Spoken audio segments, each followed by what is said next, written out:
আসসালাতু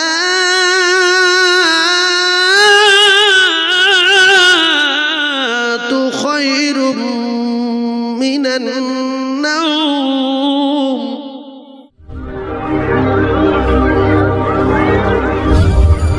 বিসমিল্লাহির রহমানির রহিম। সহ্য করি না দাওয়াতুল মাজলুম, মাজলুমের উপরে ঘাম দেখাবেন না। ওর কিচ্ছু না থাকতে পারে, ওর উপরে আল্লাহর রহমত আছে, আল্লাহর দয়া আছে রে যুবক। কখন ডাক দেবে জানি না। কোরআন সত্য, কোরআনে লেখা নাই। পৃথিবীর কোন লেখক লিখতে পারেনি বেটা আগে যাবে না বেটি আগে যাবে, মা আগে যাবে না বাপ আগে যাবে। প্রত্যেকটা নিঃশ্বাসে, প্রত্যেকটা সেকেন্ডে, প্রত্যেকটা মুহূর্তে মালাকুল মউত অপেক্ষা করছে না করে না। আল্লাহর কসম 5 বার করে আমাদের কাছে আসে প্রত্যেক দিন, শুধু বলে রেডি হ সকিনা, রেডি হ সাবিনা, রেডি হ আব্দুর রহমান, রেডি হ আব্দুল লতিফ, রেডি হ আব্দুর রাজ্জাক, রেডি হ আব্দুর রহমান, রেডি হ। আমি আসছি ফের 4টের সময় আসবো। আল্লাহ বলতে কোরআনে, যেদিন শেষবারের মতো যাবি ফাইদা জাআ আজালুহুম লা ইস্তাখিরুনা সাআতান ওয়ালা ইস্তাগদিরুন। সেদিনে আর একটা সেকেন্ড সময় দেবে না। আইনামা তাকুনু ইদরিকুমুল মাউত ওয়ালাউ কুনতুম ফিহি বুরুজিম মুশাইয়াদা। আর তুমি বাপের বেটা অনেক টাকার মালিক হয়ে শীষে গলিয়ে মাটির তলায় ঘর করেছো, 5.5 হাত মোটা কাঁচ নিয়ে সুন্দর করে ফেভিকুইক লাগিয়ে বন্ধ করার ভিতরে গিয়েছো। আল্লাহ বলছে ওখানে মালাকুল মউত চলে যাবে, এক জাররা পরিমাণ অসুবিধা হবে না। আর যদি 2-400 কোটি টাকার মালিক হও, তাহলে প্লেন উঠে কোনো দিকে বেরিয়ে গেলে হয়তো 1-2 ঘন্টা বাঁচতে পারে। প্লেনে উঠে যদি কোনো জায়গায় বেরিয়ে যায়, তাহলে আজরাইল যেতে একটু লেট হবে, হয়তো 2-1 ঘন্টা বাড়তি বাঁচতে পারে, নাকি বলে? প্লেনে লোক মারে কি? প্লেন ধরলে নিচে লাভলি মারে, প্লেনে মারে না বলো, মারে না। তাহলে পৃথিবীর এমন কোন জায়গা আছে সে জায়গায় গেলে বাঁচা যায়? আছে কি? ওই যে লোক বলে আরে ছেলেটা জোয়ান ছেলে, মাথাটা যদি পোস্টারে না লাগতো দিব্যি বসে তো বডি কোনো জায়গায় আঘাত হয়নি। আসলে পোস্টারে বাড়ে আজরাইল দাঁড়িয়ে ছিল, যেই যাচ্ছিলেন সামনে একটা ইট দিল, চাকাটা সিঁড়ি বলে টুক করে মাথা ধরে ঠুকে দিল। লোকে বলবে যে আরে মাথাটা পোস্টারে না লাগলে বেঁচে যেত, বডি দাগ নেই। ওটা মালাকুল মউত দাঁড়িয়েছিল বাপের বেটা। তুমি আজ না হয় কাল মরতে হবে, মরতে হবে, মরতে হবে, গ্যারান্টি গ্যারান্টি গ্যারান্টি। 18 বছরের একটা ছেলে আমার খিদমত করলো জলসা কমিটি, আপনাদের বুড়ির পুকুর মাদ্রাসায় পড়তো। ছেলেটা মোটর বাইকে অ্যাক্সিডেন্ট করে মারা গেল। মোহাম্মদপুর নাম শুনেছেন? রাজারহাট মোহাম্মদপুর, জীবন নাম শুনেছেন? মাহমুদপুর বলে। ওই মাহমুদপুরে এক হাজী সাহেব আমার খুব ভালোবাসতেন। ছেলের সঙ্গে গল্প করলো সন্ধ্যায়, বৌমা চা করে দিল, খেলো, বললো ভাত বড়, নামাজ পড়িলে ভাত খাবো। রুকুতে গিয়ে মারা গেছে, রুকুতে গিয়ে মারা গেছে। সেই জানাজা আমি পড়িয়ে এসেছি। কি ঘাম দেখাবে? বাড়ি ঘর তো ছোট ছিল, কয়েকটা ফ্ল্যাট আছে, বড় বড় ফ্ল্যাট, 5 তলা 6 তলা করে ফ্ল্যাট।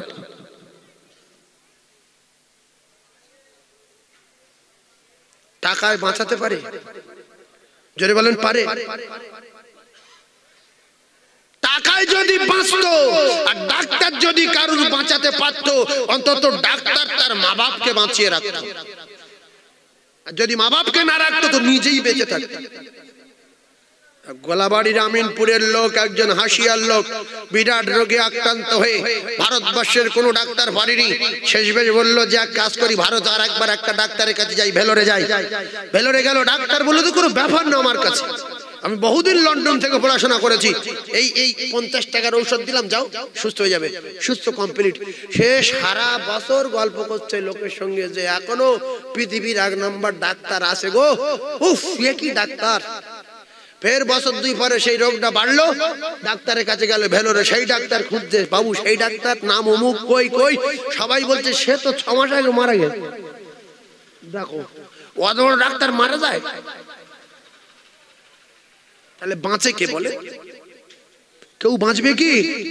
এই বাঁচবেন না, যেহেতু মরবেন, কোথায় যাবেন একের পর এক তত্ত্ব আলোচনা হবে, ভালো করে বোঝার চেষ্টা করুন। না যদি বলে মরবো না, কারো কথা শুনবো না, সেটা আপনার ব্যক্তিগত ব্যাপার। তাহলে গরিবের আঘাত দেওয়া যাবে না। জলকরকেও যদি ধ্বংস করতে চায়, তাহলে জলকর ছেঁচার সময় গরিব মানুষের বাচ্চারা বা ফকির ফকিরকে যদি মাছ চায়, কাদা মারতে হবে, কাদা ছুঁড়ে মারতে হবে, হ্রাস করতে হবে, গালাগালি দিতে হবে, তাহলে জলকর আপনি আপনি ধ্বংস হয়ে যাবে। আর জলকরের মালিক দেখা যাচ্ছে প্রধানের ব্যাটার, এমপির ব্যাটার, এমএলএর ব্যাটার, মাস্টারের ব্যাটার, অফিসারের ব্যাটার, মাছ সেরা সেরা মাছ নিয়ে ব্যাগে করে নিয়ে দিচ্ছে আর বলছে বাবু নিয়ে যান, বাবুকে দেবেন, বাবু নিয়ে যান বাবু। আর ফকিরের বেটা বাপ নেই, বলছে কাকু একটা মাছ দেবেন কাকু, বলছে তোর বাপের মাছ, বলে কাদা তেলে মাছ। ও কাঁদতে কাঁদতে চলে গেল, মা আমি একটা মাছ চেয়েছি, আমার কাদা মেরেছে। ওর মা বলছে আল্লাহ ফিশারি শেষ করে দাও। তার পরের বছর থেকে আর মাছ হয় না। ফুরফুরা পীর সাহেব বলে তাবিজ নিল 1.5 লাখ টাকার, কিচ্ছু হয়নি। লাস্টে ফিশারি মাঝখানে কোরআন খতম দিয়েছে 7 জন ছেলে নিয়ে, বলছে ক খতম পড়েছি, বলছে 2 খতম। আরো সব মাছ মরে যাচ্ছে, লাস্টে জলকর ছেড়ে দিল। এই জন্য দোয়া নেবেন কার কাছে? ফকিরের কাছে, অসহায় মজলুম দুস্থর কাছে। 2 নাম্বার দাওয়াতুল মুসাফির। আমি গুনাহগার সাইফুল্লাহ মুসাফির, আমি যখন মুসাফির হয়ে যাব, আমার মতো বহু মানুষ মুসাফির হয়ে যায়, মুসাফিরের কাছে দোয়া নেবে। এই মুসাফির বিদেশি মানুষ বলে মারতে যাবেন না, হ্রাস করবেন না, বড় কথা বলবেন না। আমার ভাই ব্রাদার কেউ নাই, আমার কোনো ক্ষমতা নাই, আপনারা আমার অপমান করতে পারেন, কিন্তু আমি বলবো আল্লাহ এর দেখে লিউ হাত পা ফেলে দিও। বছর 2 পরে পোস্টারে মেরে হাত মুছে গেল। ডাক্তার বলছে হাতে কোনো জায়গায় হাড় বলে কিছু নাই, এখন আপনার থেকে বাদ দিতে হবে। মানুষ যখন পাপ করার পরে সেই পাপের শাস্তি পায়, এ তখন নিজে নিজে সিদ্ধ হয়, কারোর সঙ্গে বলতে পারে না, বললে বলে আমার পাপের ফল, পাপের ফল। মারবেন না। নবী কার মেরেছিল?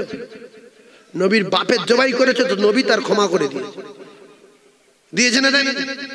নবীর চাচা ওয়াইসি, নবীর চাচা হযরত হামজা রাদিয়াল্লাহু তাআলা আনহুকে জবাই করেছে না করেনি? কলিজা ফেড়ে দিয়েছে না দেয়নি? সে রাসূলের কাছে গিয়েছে, রাসূল তার ক্ষমা করেছে না করেনি? আমরা হল তো জবাই করতাম, যে তুই আমার বাপের মেরে ফের আমার কাছে এসেছিস, তো জবাই করব, করে পিস পিস করব, যে কুকুরির দেবো, কুকুর যদি না খায় কুকুরি মার্ডার করব। এই কথা এরম রাগ হবে না? হবে না? হ্যাঁ, যে তুই আমার সামনে আমার বাপের কলিজা চেবালি, বুকের ভিতর তরবারি দিয়ে ফেড়ে দিলি, দিয়ে ফের কাপড় মুড়ি দিয়ে আমার কাছে এসে বলছি আমার নাম ওয়াইসি, কলেমা পড়বো। ওমর তোমার তো আপন চাচা, হযরত আলীর আপন চাচা না হযরত হামজা? হযরত আলী ওমরের ডাকো, এই সেই ওয়াইসি। যখন আমার চাচাকে মেরেছে তখন আমার মাথাটা সব কুচে গেছে, দাঁত ভেঙে গেছে, শরীর ঝাঁঝরা হয়ে গেছে, আমার কাছে এসে গেছে, ধরে ছড়িয়ে দাও। ছড়িয়ে দিতে বলেছিল? হ্যাঁ, বরং রাসূল গুড়িয়ে নিয়েছে, আয় কালেমা পড়ে নে। তবে তোর দেখলে আমার খুব কষ্ট হয়, সবসময় আমার সামনে আসবি না, তোর দেখলে আমি চোখে পানি রাখতে পারি না। মদিনার মসজিদে পেশাব করছে ইহুদির বাচ্চা, ওমর ফারুক দেখে রেগে গেলেন, হুজুর বলেন। রাসূল বলছে না না না, রাগারাগি করে না, ও বোঝাতে হবে। আর ওর পরীক্ষা ছিল, যদি মুহাম্মদ মহামানব হয় আমার মারবে না, কিছু বলবে না, আমার বোঝাবে। আর যেই সত্যিকারে মহামানব প্রমাণ হবে, আমি ঈমানের কালেমা পড়ে নেব। জোরে বলুন সুবহানাল্লাহ। রাসূলুল্লাহ ইহুদির বাড়ি গেলেন, ইহুদি চর মারলো, রাসূল কিচ্ছু বলেনি। আল্লাহু আকবার কিছু না বলে আল্লাহ রাসূল ফিরে আসলেন। ইহুদির হাতের যন্ত্রণা শুরু হয়ে গেল। সেই ইহুদি কয়েকদিন পরে রাসূলুল্লাহর কাছে আসলো, মুহাম্মদ মুহাম্মদ যেদিন থেকে তোমার মুখে চড় মেরেছি সেদিন থেকে হাতের যন্ত্রণা নরম হয় না, কিছু একটা করো বাবা। আল্লাহ রসুল বলছেন হাত বাড়িয়ে দাও। ইহুদি ভাই হাত লম্বা করে দিল, রসুল একটা ফুঁক দিল, বলছে কেমন লাগছে? ইহুদি বলল মুহাম্মদ কমপ্লিট সুস্থ হয়ে গেছি। ইহুদি চলে গেলেন, বাড়ি গিয়ে স্বামী স্ত্রী আলোচনা করে বাচ্চা কাচ্চা ছেলে মেয়ে সব ডেকে নিয়ে রসুলের কাছে এসে ঈমানের কলমা পড়ে মুসলমান হয়ে গেছে। জোরে বলুন। আর কিছু শুকনো শুকনো বলতেছে ফুরফুরা যদি পিঠ থাকতো তাহলে এত গালাগালি করছে আমাদের হাতটা পড়ে যেত।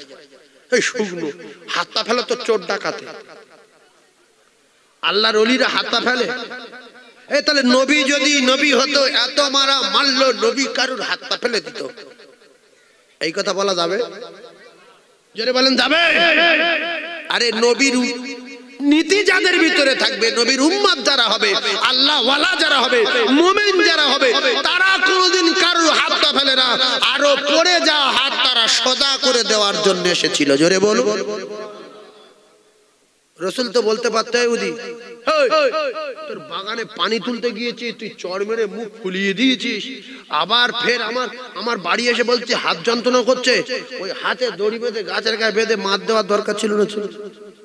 তোর হাত এবার ভেঙে দেবো, আমাদের যা চাল চলন। রসুল বললেন বিরাট কষ্ট হচ্ছে, বলছে হ্যাঁ। একটা ফুঁক দিল, হাত সুস্থ। বলুন না সুবহানাল্লাহ। উপরে আসেন। আচ্ছা আচ্ছা আচ্ছা ভাই, তাহলে রসুলের উম্মত যারা হবে এরা কারো হাতটা ফেলবে? আর মুসলমানের ভিতরে কিছু বাব্বর নেশাখোর মার্কা মুসলমান, নেশাখোর, সকালে একরকম বিকালে একরকম। আল্লাহু আকবার। এই জন্য কোরআনে বলা আছে সকালবেলা কাফের, বিকালবেলা মুমিন, বিকালবেলা কাফের, সকালবেলা মুমিন। এই কিছু বাব্বর মার্কা মুসলমান এরা বলতেছে কথাটা দামি কথা। ফুরফুরা যদি পিঠ থাকতো, বৈশাখে যদি পিঠ থাকতো, তাহলে এত গালাগালি দিচ্ছি আমাদের হাত পা পড়ে যেত। হাত পা তো কেউ ফেলতে পারে না। আরে হাতটা ফেলে আল্লাহর ওলিরা হাতটা ফেলে? জোরে বলেন ফেলে? তাহলে এ কথা তুমি বলো মৌলবী, যে নবী যদি সত্যিকারের নবী হতো, পচা উটের নাড়ি চাপালো, নবী তায়েফে ঝাঁঝরা করলো, বিশ্ব নবী হাবিবুল্লাহর মাথায় পাথর মারলো, ওহুদে দাঁত ভাঙলো, রাসূলুল্লাহর মুখে চড় মেরে গাল ফাটিয়ে দিল, নবী তাহলে কারোর হাত পা ফেলে দিতে পারতো না? আল্লাহ ওয়ালাদের বেইজ্জতি করলে আল্লাহ যখন নারাজ হয়ে যায় আল্লাহ তার হাত পা ফেলবে, আল্লাহ ওয়ালারা কারোর হাত পা ফেলে না। এজন্য রাসূলুল্লাহর উপরে যখন অত্যাচার করছিল আল্লাহ নারাজ হয়ে গেল, আবু লাহাবের বিরুদ্ধে আল্লাহ কোরআন নাজিল করলো যে আবু লাহাবের হাতটা ধরে যাক, পড়ে যাক। সেজন্য আল্লাহ ওয়ালাদের পিছনে লাগা যাবে না। আলেম ওলামা মুরব্বিয়ান বড়দের সম্মান করতে বলেছে কে? রাসূলুল্লাহ। যে বুর জ্ঞান নেই, বিয়াদব হচ্ছে আমি ভালো, তুমি ভালো না, তোমার ভাব ভালো, তুমি ভালো না, তোমার গ্রামের লোক ভালো, তুমি তো জানো না। ভালো মন্দর খবর তোমার আল্লাহই জানেন। আপনাকে বলতে হবে সবাই ভালো, আমি খারাপ, আর সবাই বড়, আমি ছোট, আর সবাই ইমানদার, আর আমি গুনাহগার। এজন্য ভালো করে একটা তত্ত্ব বলি, মাথায় রাখেন। আপনি যদি বড় হতে চান তাহলে অন্যের বড় হওয়ার জন্য দোয়া চাইতে হবে। আপনি যদি পাকা বাড়ি করতে চান, আপনার একতলা বাড়ি আছে, আর যদি দুতলা করতে চান, যার দুতলা আছে তিনতলা হওয়ার জন্য দোয়া চান। আপনি যদি একটা অটো কিনতে যান, ও কলিজার টুকরারা, যার অটো আছে তার আরেকটা অটো কেনার জন্য দোয়া চান। তবে লিক করার চেষ্টা করবেন না, ক্ষতি করার চেষ্টা করবেন না। দুটো পায়ে ধরে বলি হিংসা করবেন না। হিংসা হলো ঈমানকে জাহান্নামে নিয়ে যাওয়ার একটা পোকা। ঈমানকে পোকা হলো হিংসা। শালের গুড়ি মার্কেটে বিক্রি হয়, মাথায় হাতুড়ি মারলো, পাতায় হাতুড়ি মারলো, এমনি করে দেখা গেল মাঝখানে হাতুড়ি মারলো, ভালো করে চেক করে দেখা গেল এই শালের গুড়ি সলিড, কোনো অসুবিধা নাই। বাড়িতে আনা হলো, আর বাড়িতে এনে মেশিনের টলিতে ফেলে মাঝখান থেকে একটা চিরেট করে দেখা গেল তোলায় ভো হয়ে গেছে। যে কিনেছে ওর কপালে আগুন লাগলো। এত শক্ত গুড়ি তোলায় পোকা ঢুকলো কি করে?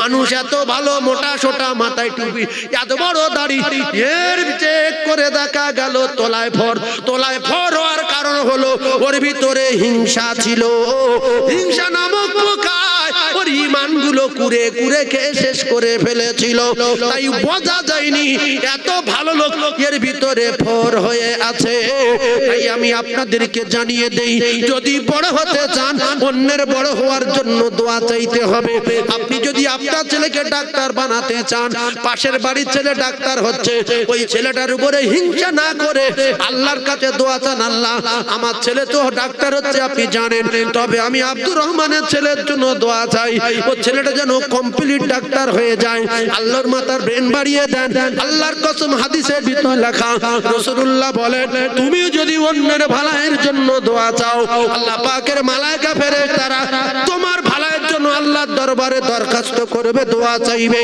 আর যদি অন্যের ক্ষতি করার চেষ্টা করো আল্লাহর তরফ থেকে তোমার উপরে গজব নাজিল হবে এজন্য ফেরাউন নবীর ক্ষতি করবে বলে মুসা নবী ওর অকাল মৃত্যু হয়েছে নমরুদ ইব্রাহিম নবীর ক্ষতি করবে বলে এর অকাল মৃত্যু হয়েছে আর সাদ্দাত নবী হুদকে ক্ষতি করবে বলে এর অকাল মৃত্যু হয়েছে আমরা আল্লাহর খাবা ভাঙবো বলে ওর অকাল মৃত্যু হয়েছে এই জন্য ক্ষমতা তাকে আল্লাহ দিয়েছে অর্থ তাকে আল্লাহ দিয়েছে বংশ বড় হয় আল্লাহ দিয়েছে রূপ আছে ভালো আল্লাহ দিয়েছে ঘাম দেখাবেন না ফুটে যাবে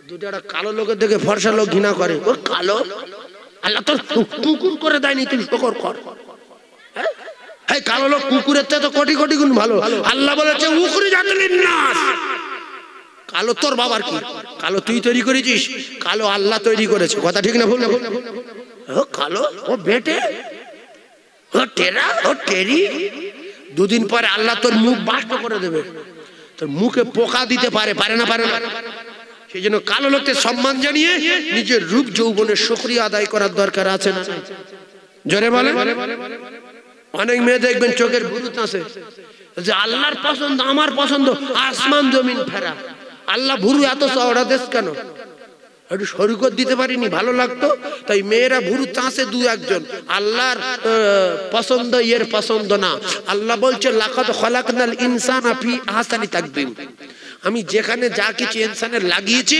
আমি পছন্দ করে মনের মতো করে অতি সুন্দর করে লাগিয়েছি জোরে বলুন না সুবহানাল্লাহ আরে নারী জাতির কলঙ্ক লিল্লাজ্জ আল হায়াউ শুবাতুম মিনাল ঈমান বলছে না এ জায়গার চুল চাঁচতে হবে এতটুকু জ্ঞান নেই যে সব জায়গার চুল বাড়ছে চোখের ভুরু তো বাড়ে না আল্লাহর বলে দেয় যে তুই বাড়বি না বাড়লে অসুবিধা হবে আমার বান্দার চোখ চাপা পড়বে আমার বান্দির চোখ চাপা পড়বে খারাপ লাগবে তারপর ভুরু কাটলে নাতির চুমো খেতে গেলে খেজুর কাঁটার মতো ফুটবে গিন্নির কাছে এক জায়গায় শুয়ে মুখ হলে চোখে ফুটে যাবে সেজন্য চোখের ভুরুর বলেছে তুই বাড়বি না আর তোর কোনোদিন কাটতে হবে না সৌন্দর্যের জন্য আমি চোখের উপরে কালো করে সামসেট বানিয়ে দিলাম চোখটাকে হেফাজত করব বলে জোরে বলুন সুবহানাল্লাহ ভাই এই সামসেটটা উঁচু করে না দিয়ে যদি চোখটা কপালে দিয়ে দিত বল খেলা যেত বল খেলতে পারতেন হেড দিলে ভ্যান চোখ ঠিকরে বেরিয়ে যাবে রাস্তায় বর্ষাকালে স্লিপ হয়ে যদি পড়ে যায় চোখ ঠিকরে বেরিয়ে যাবে আর এখন মাটি ঠোকেন শুধু ভুরুই লাগবে আর এখানে লাগবে এই সামসেট হুঁচ আর এই হুঁচ এইভাবে ঠোকেন এইটা ফেটে যাবে এইটা কুচে যাবে তবু চোখে আঘাত হবে না এখানে ডেঞ্জারে সামসেট বানানো আছে বল ডাইরেক্ট এসে চোখে লাগছে এখানে ফেটে গেল চোখ ভালো আছে আর যদি চোখ এই কপালে দিয়ে দিত আচ্ছা ফি আহসানি তাকবীম ছোট্ট একটা কথা বলি সব নিয়ামত যেখানে আছে সব সঠিক জায়গা আছে শুধু চোখ দুটো যদি দুটো পায়ের বুড়ো আঙুলি মাথায় দিত ধান টান চাষ করা যেত বাগান কোপানো যেত জল করে মাছ ধরা যেত বর্ষাকালে কোন জায়গায় যাওয়া যেত পুকুরি নেবে লুঙ্গি খুঁজে পাওয়া যেত লুঙ্গি খুঁজবে মাটির তলা মাথা দিতে হবে দে ফের নিচে পা ঘুরবে ফের অন্ধকার ওই পুকুরি বড় মরে যাচ্ছে এই কথা ঠিক না বলেন কি অবস্থা বলে একটা নিয়ামত শুধু দূরে সরিয়ে দেবো ফি আহসানি তাকবীম চোখ দূরে নে শুধু দুটো পায়ের বুড়ো আঙুল দিয়ে দেবো ও জুতো পায়ে দিতে পারতো জীবনে বুট জীবন পায়ে দিতে পারে? বুট উঠতো না, দুনিয়ায় বুট বলে কি উঠতো না। আল্লাহ হেফাজত করুন। চশমা চোখে দিতে পারবে? আচ্ছা, আরো একটা জিনিস নিয়ামত, হাত দুটো যদি যেন সোজা রাখতো, দেখেন যায় মার হাত আরাম করে নবাব, ইস মানুষ ভাবে না, আনন্দে মেতে আছে, এত নিয়ামত দিল কে? আপনাদের গ্রামে ভুরি চাচা মেয়ে আছে কি? এক একজন চাচে কি? হ্যাঁ, তাহলে এদের জ্ঞান আল্লাহর চেয়ে বেশি না কম? এই নারীদের জ্ঞান আল্লাহর চেয়ে বেশি বলে আল্লাহর সৃষ্টি ভুল ধরে গুরু তত্ত্বে, তবে হনুমান মার্কা নারী হবে, হনুমান মার্কা নারী। কিছুদিন পরে ওই চাচা জায়গাগুলো চুল পেকে যাবে, আর যেখানে চাচা পড়েনি মাঝখানে একটু কালো হয়ে থাকে, ওইগুলো কালো হয়ে থাকবে, উপরে পাকা নিচে পাকা মাঝখানে কাঁচা দেখা যাবে, একেবারে হনুমান মার্কা ভাবি। বলে ভাবি হনুমান মতো হয়ে গেলে কেন? বলছে আমি আগে খুব ভুরু চাঁচতাম। আর আপনি যদি 1 গুণ হন, আপনার মেয়ে 10 গুণ হবে। আপনি যদি শ্বশুরের একবার কাঁদান, আপনি শ্বশুর হয়েছেন 10 বার কাঁদবেন। আপনি শাশুড়ির একবার কাঁদালে আপনি শাশুড়ি হবেন 10 বার কাঁদবেন। লিখে রেখে দেন। তবে আরেকটা কথা মাথায় রাখেন, দাওয়াতুল মুসাফিরে 3 নাম্বার হলো দাওয়াতুল ওয়ালিদি আলা আওলাদি। রাসূলুল্লাহ বললেন, জনমদাতা পিতা আর জনম দুঃখী মা, আমার আল্লাহ এদের এত পাওয়ার দিয়েছে, পীরের চেয়ে ক্ষমতা বেশি, আল্লাহর ওলির চেয়ে ক্ষমতা বেশি, খাজা গরিবে নামার চেয়ে ক্ষমতা বেশি। আল্লাহ রাব্বুল আলামিন জানিয়ে দিলেন, মা বাপের দোয়া লাও, মা বাপের সেবা করো। মা জননী এত পাওয়ার আল্লাহ দিলেন। আল্লাহ রাসূল বললেন, ইন্নাল জান্নাতা তা'তা রিজলাইহা। আল্লাহ নিজেই জানালেন, মা বাপ যত অন্যায় করুক, মা বাপ যত বড় কথা বলুক, ওই মা বাপকে কাঁদানো যাবে না। হিংসা করো ভাবি, শাশুড়ি বাতকর্ম করে, পাশের দাবায় নামিয়ে দাও। তোমার বাপ বড় কাশে গ্যাস, শাশুড়ি তুমি কি ভাবি তুমি একদিন বিদ্যা হয়ে যাবে, ভাইজান তুমি একদিন বুড়ো হবে। আল্লাহর কসম, বুড়ো হলো আল্লাহ পাকের নিয়ামত। বুড়ো কার নিয়ামত? আল্লাহর নিয়ামত। এই বুড়ো বাদ দেন, এই বুড়োর কেটে বাদ দেন দেখি। যে সংসার থেকে বুড়ো বাদ গেছে সেই সংসারে গজব, শান্তি নাই। এই বুড়োর বাদ দিলে পানির গেলায় ধরতে পারবে? বুড়োর বাদ দিলে এটা কি বলো? বুড়ো এটা কি? বুড়োর বাদ দিলাম, ভাত খেতে পারবে? তরকারি বাড়ি ধরতে পারবে? কি পরিস্থিতি হবে বলেন? বুড়ো সম্মান করতে বলেছে কে? এরকম সম্মান করতে হবে। বুড়ো বলতে আল্লাহ বলে কিছু নাই, নবী বলে কিছু নাই, কোরআন শরীফ মিথ্যা, আল্লাহ বলে কিছু নাই, নবী বলে কিছু নাই, মদ খাওয়া হালাল। ওই বুড়োর 5টা বেটা সব মাওলানা। কোন মাওলানারা গিয়ে ওই বাপের রাজ করতে পারবে? বড়টা না ছোটটা না সব কাটা? বলে আমি বলছি, বাপ বলছে আল্লাহ বলে কিছু নাই, নবী বলে কিছু নাই, কোরআন মিথ্যা, ওই বাপের রাজ করা যাবে না? যাবে না। এটা বেশ তালে পড়িস জায়গাটা বলে। আমার বাপজি বলছে রাজ করা যাবে না। এনার হলো অরিজিনাল লোক। আগের মানুষগুলো সোনার মানুষ। মা বাপ পৃথিবী যত অন্যায় আছে সব করবে, মারা যাবে না। প্রত্যেকদিন বাপ মদ কিনে নিয়ে আসে, মা আর বাপ বাড়িতে বসে খায়।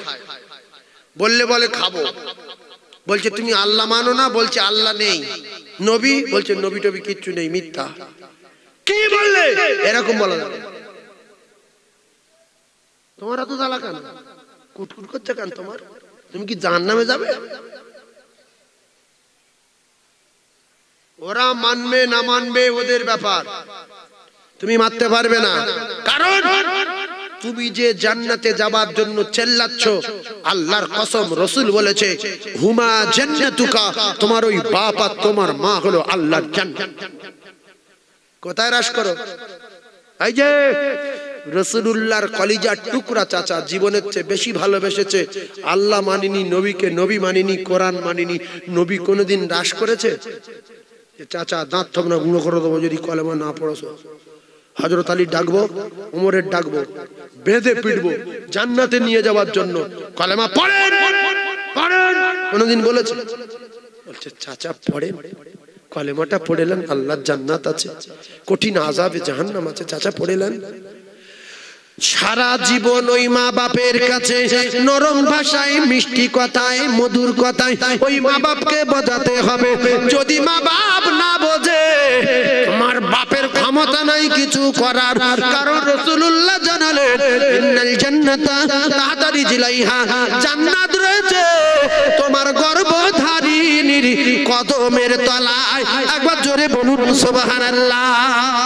তাহলে মা বাপ যত অন্যায় করুক, মৃত্যু পর্যন্ত বোঝাতে হবে। এমন কোন কথা বলা যাবে না। ফালা তাকুল্লাহুমা উফুন ওয়ালা তানহারহুমা, তোমার মা তোমার বাপ উহু আহা শব্দ করে, বরং তাদের সঙ্গে নরম নরম কথা বলো। ওয়াকুল্লাহুমা কাওলান কারীমা, জোরে বলুন সুবহানাল্লাহ। জোরে বলতে পারলেন না? এই চিল্লে বলতে পারলেন না? বাপের বেটা আল্লাহর পরে পরে যাদের পাওয়ার আর সম্মান আর ইজ্জত, আল্লাহ রাসূল বললেন মা মিন ওয়ালাদিন বারিন আনজুর ইলা ওয়ালাদাইহি নাযারা রাহমাতিন ইল্লা কাতাবাল্লাহু লাহু বিকুল্লি নাযারাতিন হাজ্জাতাম মাবরুরা। ও কলিজার টুকরারা, যুবকেরা, জওয়ানেরা, অনেক মা বাপ আছে ছেলে মেয়েদের লেখাপড়া শেখালো, ভাতের অভাব হবে না বলে নিজেরা রুজির মালিক সেজেছে। মুরগির ডিম বিক্রি করে, ভ্যান চালিয়ে, ছাগল বিক্রি করে, হাঁস মুরগি বিক্রি করে, জমি জায়গা বিক্রি করে বিএড কমপ্লিট করিয়েছে, এমএ কমপ্লিট করিয়েছে। অবশেষে ওই মা বাপ রুজির মালিক সেজেছিল বলে বাচ্চা যদি বিএড কমপ্লিট করে, ভাতের অভাব নাই, চাকরির অভাব নাই, অহংকারের জ্বালায় ওই ছেলে বলেছে আমার এই লেখাপড়া শেখানোর স্বাদ তোমাদের মিটাবো, আমি যখন চাকরি পেয়ে যাব তোমার মুড়োর আর মুড়ির অনাথ আশ্রমে দেব, বৃদ্ধাশ্রমে দেব, কপালে আগুন ধরিয়ে দেব, লেখাপড়া শেখানোর স্বাদ জন্মের মতো মিটিয়ে দেব। আগেকার যুগের মানুষ তারা ছেলেদের লেখাপড়া শেখায়নি, এত হাই রাইটে শিক্ষিত ছিল না বলে একটাও মা বাপ বৃদ্ধাশ্রমে যায়নি।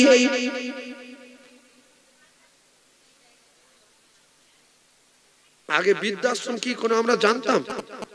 জোরে বলেন ছিল? তাহলে ছেলেটার বিএড কমপ্লিট না করিয়ে যদি ভ্যান চালানো শিখতো, ও সারাদিন পরে সন্ধ্যাবেলা আসে আমা এই চাললে রান্না কর বলে শুয়ে পড়তো। সকালে মায়ের মুখ দেখতো, কবুলিয়াত হজের সওয়াব হতো। ও জানে যে এত টাকা খরচ করে লেখাপড়া শিখেছে, এখনো মা বাপের সেবা করবো, বৃদ্ধাশ্রমে দিয়ে।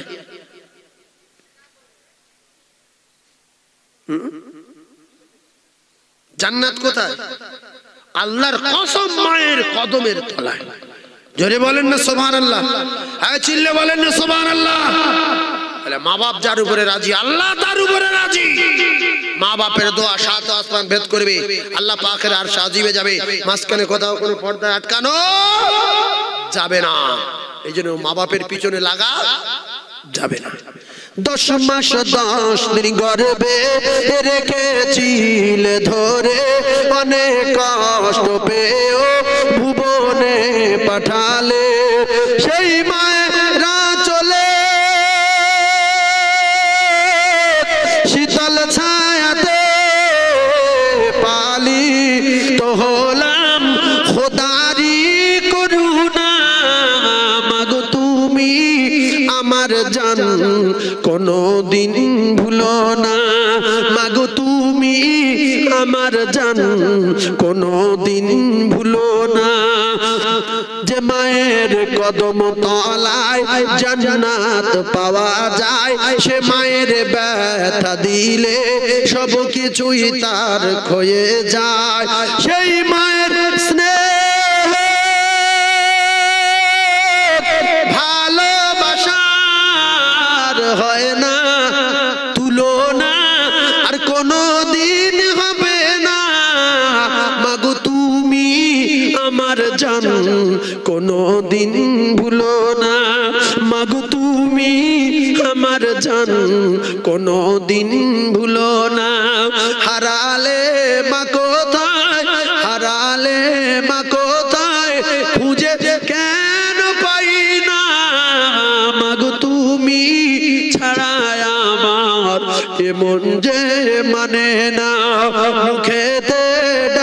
মা আর বুকে রাখি মা মাগো তুমি ছাড়া আমার মন যে মানে না। ও সোনার চাঁদেরা, আল্লাহর নবী দিন দুনিয়ার বাদশাহ বিখ্যাত সাহাবী আবু হুরায়রা ইমানের কলমা পড়ার পরে বাড়ি গেলেন। জনম দুঃখী মা, গর্ভধারিণী মা মুখের দিকে তাকিয়ে বলেন, আবু হুরায়রা তুই কি মুহাম্মাদের কাছে গিয়েছিলিস? বলে হ্যাঁ। কলমা পড়েছিস? বলে হ্যাঁ। মেরেই চড় মেরেছে সেটে এই মানুষের বাচ্চারা, মুসলমানের ঘরের ছেলেরা। আবু হুরায়রা দেখলেন আমি অন্যায় করিনি, আমার মা আমার মেরেছে, আমি তো ইসলাম গ্রহণ করেছি, ঈমান এনেছি, কিতাবে লেখা। দৌড়ে চলে গেলেন আবু হুরায়রা, ইয়া রাসূলুল্লাহ বলেন আমার মা আপনাকে মানে না, কোরআন মানে না, আল্লাহকে অস্বীকার করে, মানে না, আমি ভালো কাজ করেছি, ঈমান এনেছি বলে আমার মা আমার সেটে চড় মেরেছে, আমি এখন আমার মাকে কি করব? রাসূল বলছে তোমার মায়ের কদমের তলায় তোমার জান্নাত, যে কলেমা পড়ে তো জান্নাতে যাবে বলে সেই জান্নাত তোমার মা। তোমার মায়ের ব্যাপারে আমি কিছু বলবো না, বরং তুমি তোমার মায়ের কাছে দোয়া লও। আল্লাহ রসুলকে বললেন, ইয়া রাসূলুল্লাহ তাহলে আপনি দোয়া করুন আমার মায়ের জন্য। আমি আবু হুরায়রা আমার মতো যেন আমার মা আপনাকে নবী বলে মেনে নেয়। কিতাবে লেখা রাসূল হাত তুললেন, আবু হুরায়রা দৌড় দিলেন। আল্লাহ নবী সাহাবী বাড়ি গিয়ে দেখতে পায় আবু হুরায়রার আগে রাসূলের দোয়া আবু হুরায়রার বাড়ি পৌঁছে গিয়েছে। আবু হুরায়রার মা নরম ভাষায় আবু হুরায়রাকে ডাকে। আবু হুরায়রার মা গোসল করে রেডি। আবু হুরায়রা বাবা আসলে আমি মেরেছি বুঝতে পারিনি, বাপ তোমার কতই না লেগেছে বাবা, যদি মুহাম্মদ নবী না হবে ঝাঁকে ঝাঁকে মানুষ কেন ঈমানের কলমা পড়ে। ও বাবা আবু হুরায়রা চলো চলো বাবা, আমি রাসূলুল্লাহর কাছে গিয়ে ঈমানের কলমা পড়তে চাই। জোরে বলুন। সাথে সাথে আবু হুরায়রার মা ঈমানের কলমা পড়ে মুসলমান হয়ে যায়। আবু জেহেলের অত্যাচারে সাহাবায়ে কেরাম মদিনাল মুনাওয়ারায় চলে গেলেন মা বাপকে ফেলে রেখে। ও কলিজার টুকরা যুবকেরা জনেরা, আল্লাহর নবী সাহাবীরা এমনি করে চলে যাওয়ার পরে বহু সাহাবীর মা বাপ বাচ্চার মোহাব্বতে মদিনাল মুনাওয়ারায় গেলেন। সাহাবী দেখতে পেলেন আমার মা আমার দেখতে আসছে। ওরে হিন্দু কার খ্রিস্টান হোক, প্রত্যেক মা বাপের তার সন্তানের উপরে দয়া আছে না নাই?